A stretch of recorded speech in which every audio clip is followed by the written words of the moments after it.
কথা বলবে রাম নারায়ণ রাম নারায়ণ।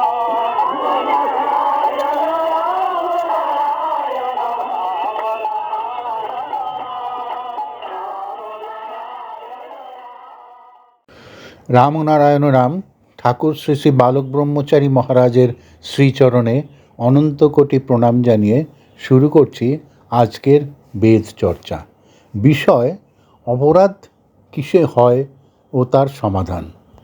প্রথম পর্ব। ঠাকুর এখানে প্রশ্নোত্তরের মাধ্যমে অপরাধ হওয়া এবং না হওয়া এটা সম্বন্ধে বলেছেন।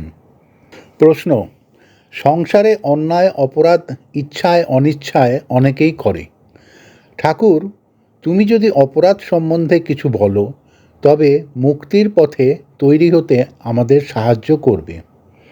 উত্তরে ঠাকুর বলছেন, যে কোনো ব্যক্তি যে কোনো কারণে যে কোনো কথা বললে সেই পরিপ্রেক্ষিতে সেই কথাটুকুই শুধু শুনবে, ধারণা করে বাড়তি কোনো কথা বলবে না। তোমার আচার আচরণে কোনো রকমের অসৌজন্য প্রকাশিত হলে মা বাপ অথবা বয়োজ্যেষ্ঠ ব্যক্তিরা সে সম্বন্ধে বলবেনই। যেমন কাউকে হয়তো বলা হলো, এত অবেলায় ঘুমোচ্ছিস কেন? না বলে কোথায় বেরিয়ে গিয়েছিলি? এত যে ডাকাডাকি করা হচ্ছে শুনতে পাচ্ছিস না? এর উত্তরে সে হয়তো বলল, কেন? আমি বুঝি কাজ করি না? আমি একটু বসলেই সকলের চোখে পড়ে। আরও তো অনেকে আছে, তাদের তো বলো না? আমাকে বলতে বুঝি খুব সুবিধা, ইত্যাদি। নম্রভাবে সহজ সুরে তার উত্তর দেওয়া উচিত ছিল। কোনো সহজ কথাকে বক্র দৃষ্টিতে গ্রহণ করে যদি উত্তর দেওয়া হয় এটাও অপরাধ। সহজ কথার প্রত্যুত্তরে যদি ব্যথা বা দুঃখ লাগে তবে যার কথায় আঘাত পেল তার অপরাধ হবে। মনে করো তুমি কারো উপর রাগ করেছ। সেই রাগের যথাযথ কারণ থাকতেও পারে, না থাকতেও পারে। সাধারণত ঘর সংসারে মানুষরা যার উপর রাগ করল তার সব কাজ বক্র দৃষ্টিতে দেখতে লাগলো। তার হাঁচি কাশি কথাবার্তা সব কাজেই তখন ত্রুটি খুঁজছে। সে যদি হাসে, ওই আমাকে দেখে মুচকি হাসলো, ওই আমাকে দেখে নাক সিট করছে, হাঁচি দিচ্ছে, কাশি দিচ্ছে ইত্যাদি। যতই চিন্তা করছে তার প্রতি রাগও ততই বাড়ছে। ধারণা করে সঠিকভাবে না জেনে কোনো সিদ্ধান্ত গ্রহণ করা অপরাধ। তুমি তাকে জিজ্ঞেস করবে, তুমি কি আমাকে দেখে হাসলে? সেই যদি হাসে তোমাকে দেখে বিদ্রূপ করে, তার অপরাধ। আর যদি তোমার জিজ্ঞাসার উত্তরে সে বলে, না আপনাকে দেখে হাসিনি তো, তাহলে অযথা মিথ্যা ধারণা করাতে তোমার অপরাধ। তুমি হয়তো বুঝতে পারছো কেউ তোমাকে নিয়ে ব্যঙ্গ বিদ্রূপ করছে। তাকে জিজ্ঞাসা করতে সে যদি তা স্বীকার করে সেটাই সত্যি বলে মেনে নেবে।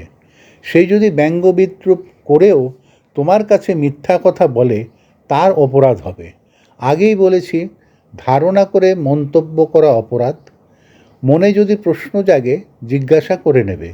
মনে করো কারো উপরে তোমার রাগ হয়েছে, সে জিজ্ঞাসা করলে যদি স্বীকার করো তাহলে সেফ হয়ে গেলে।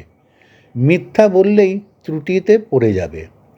সংসারে কাজ কেউ বেশি করে, কেউ কম করে। কেউ অর্ধেক দায়িত্ব সম্পন্ন, কর্তব্যবোধ কারো বেশি, আবার কারো ততটা নেই। সাধারণত সংসারে কাজ থাকে অনেক। মনে করো কেউ তা এড়িয়ে গেল, ফাঁকি দিল, কাজ করলো না। সেখানে দেখতে হবে তোমার এড়িয়ে যাবার বুদ্ধি হয়েছে কি না। অন্য কোনো কাজের নামে অন্য কোনো কাজের দোহাই দিয়ে বাড়ি থেকে বেরিয়ে গেছো কি না। সংসারের কাজের চেয়ে তোমার কাজটির বেশি প্রয়োজন আছে কি না। যদি তোমার কাজটির বেশি প্রয়োজন থাকে রক্ষা পাবে, না হলে ত্রুটিতে পড়বে, আটকে যাবে। অন্যে কথা বলছে, হাসাহাসি করছে, কখনো ভাববে না তোমাকে বলছে বা তোমাকে নিয়ে বিদ্রূপ করছে। যাতায়াতের পথে অন্যের কথাবার্তার মাঝে একটি শব্দ তোমার কর্ণগোচর হলো।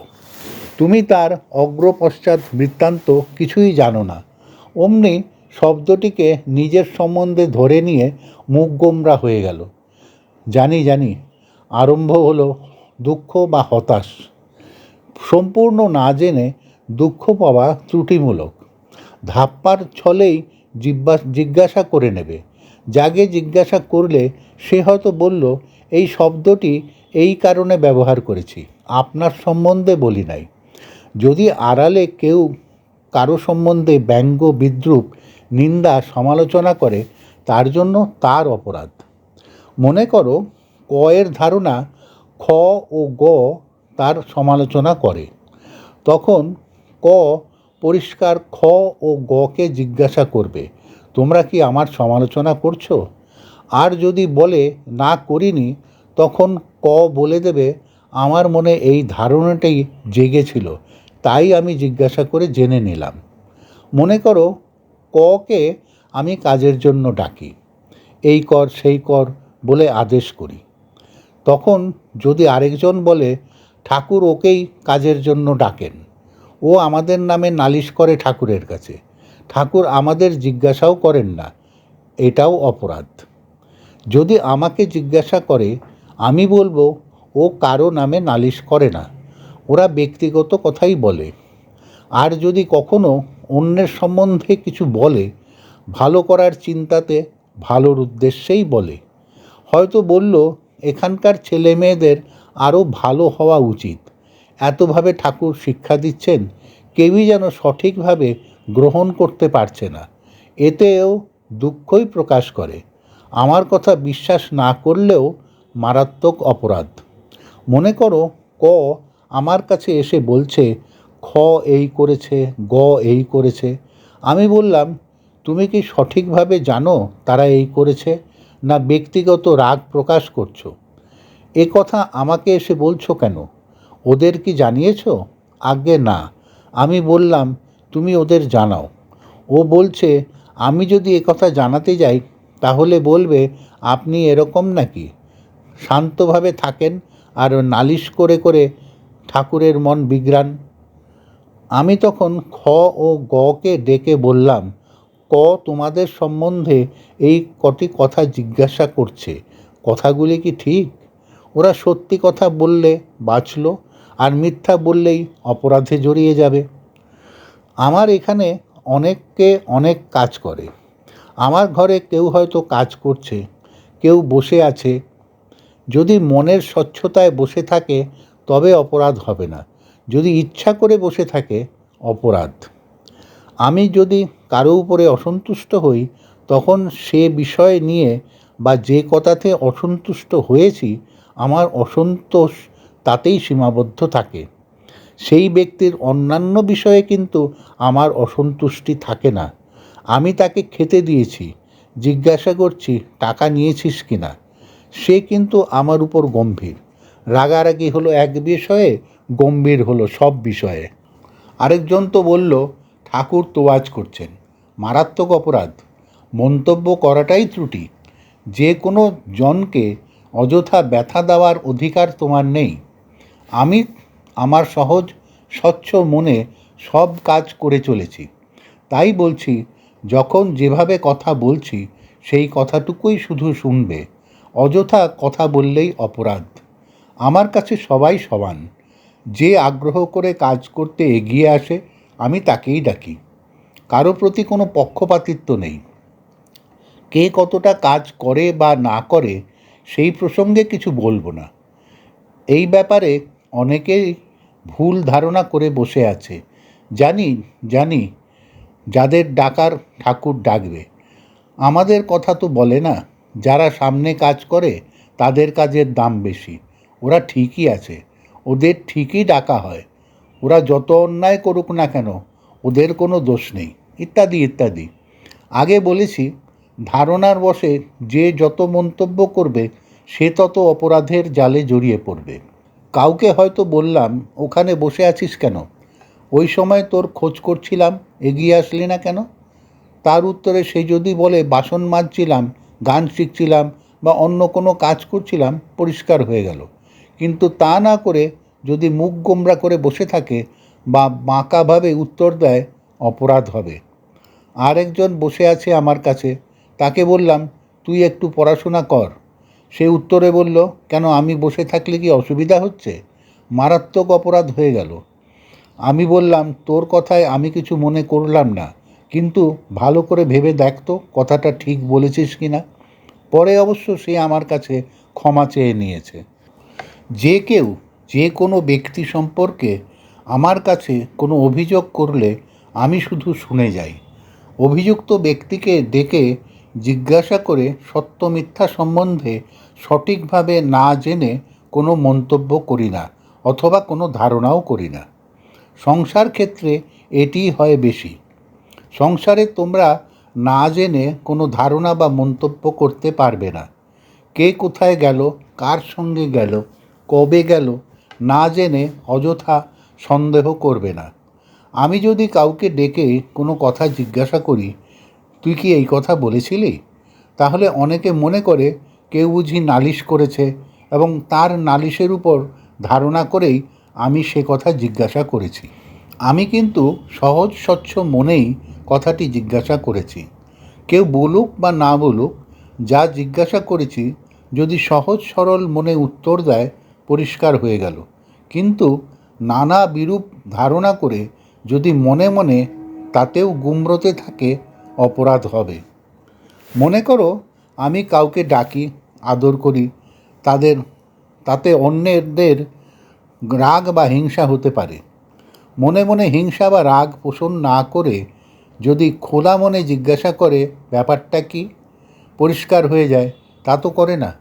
অধিকাংশ মানুষের মনই সংকীর্ণ, স্বার্থপরতায় ভরা। তারা আমার স্নেহ ভালোবাসার মর্যাদা দিতে পারে না।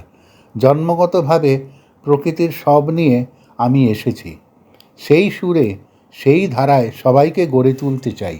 আমার স্নেহের সমুদ্রে অবগাহন করে তোমরা তৃপ্ত হও। তৃপ্তির সুর খুঁজে নাও। প্রকৃতির ভাণ্ডার তো অফুরন্ত। সমুদ্রের জল যতই নাও না কেন, সমুদ্র কি তাতে শুকিয়ে যায়? আলো, জল, বাতাস কোনোটিই তো ফুরিয়ে যায় না, শেষ হয় না। তাই বারে বারে জানিয়ে যাচ্ছি একটিই কথা, সঠিক বার্তা না জেনে অযথা ধারণা করা কত বড় অপরাধ। কারো প্রতি হিংসা, পরশ্রী কাতরতা মারাত্মক অপরাধ। আমি কুমোর, মূর্তি গড়ি, যখন যেভাবে বুঝি সেভাবেই তৈরি করব। দুর্গা প্রতিমা গড়তে হলে দশভুজা গড়তে হবে, আর জগন্নাথের মূর্তি গড়তে ঠুটো জগন্নাথই গড়তে হবে আমাকে।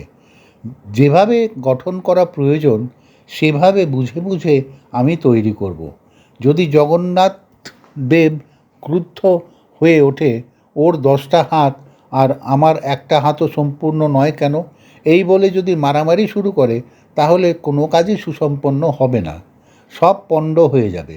আমি যাকে যেভাবে বলি সেই আদেশ মেনে চলতে চেষ্টা করবে, তাহলেই ত্রুটিমুক্ত হয়ে চলা সম্ভব হতে পারে। আর যদি অযথা হিংসা করতে চাও, ঠাকুর ওকে ডাকেন, ও ঠাকুরের সেবা করার সুযোগ পায়, ইত্যাদি প্রতিটি কথায়, প্রতিটি চিন্তায় অপরাধ যুক্ত হয়ে পড়বে। আগেই বলেছি, না জেনে কিছু বলা বা ধারণা করা অত্যন্ত অপরাধ। প্রশ্ন, জীবনে হতাশা ও নিরাশায় সুখী হতে পারল না, এই নিয়ে যে আত্মহত্যা করে, সেই মৃত্যু আর স্বাভাবিক মৃত্যু, এর মধ্যে প্রভেদ আছে কি?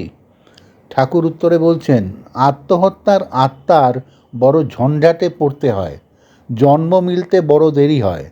জন্মের মিলের ভিতর না আসা পর্যন্ত জন্ম হয় না। জন্ম না নিলে উদ্ধার নাই, আটকে থাকে অনন্ত কোটি বছরের জন্য। কেউ যেন এমন না করে। প্রশ্ন, সে আত্মা কি বুঝতে পারে? ঠাকুর, জন্ম দ্বারাই মুক্তি। সে আত্মা তখন আরও বেশি বুঝতে পারে আত্মহত্যা করে কি সর্বনাশটা করেছি। জীবনের বেশি দিন তো চলেই গিয়েছিল, কেন করলাম আত্মহত্যা?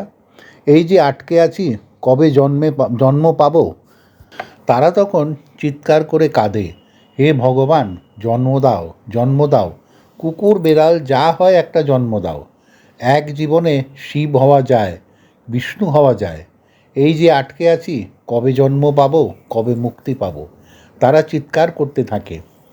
আর স্বাভাবিক মৃত্যু হলে জন্ম হয়ে যায়। মনে মনে মৃত্যুর ইচ্ছা হওয়াটাও অপরাধ। অনেকে বলে আর থাকতে ইচ্ছা করে না, এই পৃথিবীতে বাঁচতে ইচ্ছা করে না, ভালো লাগে না, সূক্ষ্ম অপরাধ করে চলেছে। অনেকে আবার ভাবে আমি রেলের তলায় মাথা দেব, অ্যাক্সিডেন্ট করে মরব, বিষ খাবো, আত্মঘাতী হব। মনে মনে ভাবলে চরম অপরাধ। যারা বিষ খেয়ে, জলে ডুবে বা আগুন লাগিয়ে মরে, অর্থাৎ যে কোনো প্রকারে স্বেচ্ছায় মৃত্যুকে বরণ করে বা আত্মহত্যা করে, প্রকৃতির কঠিন নিয়মে কঠোর সাজা অপেক্ষা করছে তাদের জন্য। অনন্ত কোটি বছরের জন্য তাদের আগুনে ফেলে দেওয়া হয়। সেখানে মৃত্যু হয় না, সেখানে মৃত্যু নেই, আছে শুধু আগুনের দুঃসহ জ্বালা। তারা শুধু জ্বলতেই থাকে, মরবে না, বিদেহী হয়ে থাকে।